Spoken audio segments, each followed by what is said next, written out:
Questa sera al Consiglio Comunale Alessandra Prosdocimo.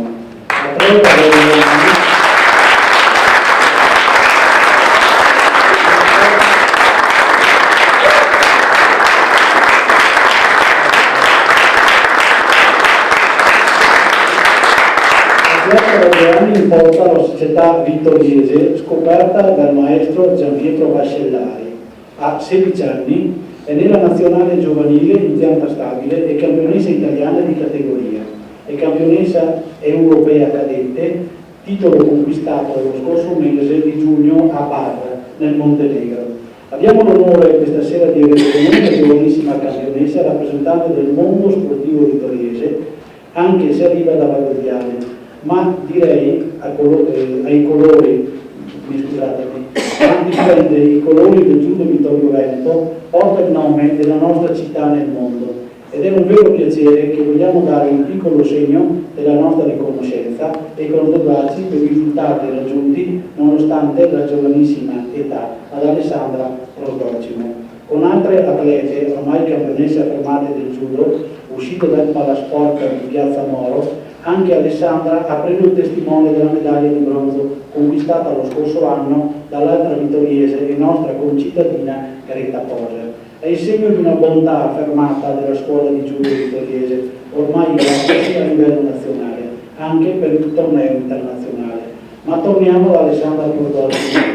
E questo è il suo momento, un momento forse era prevedibile, visto che nel corso di quest'anno ha tenuto tutti i successi che abbiamo potuto vedere nel filmato.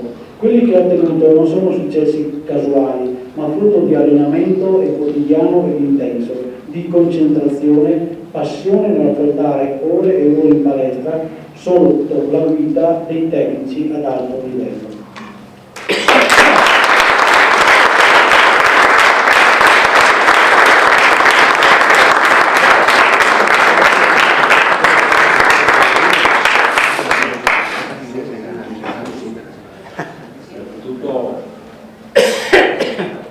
Innanzitutto un grazie, complimenti per questo straordinario successo che non è una serie di successi perché il campionato italiano, pregherei anche il maestro Vascellari se viene qua perché insomma credo che la squadra, l'organizzazione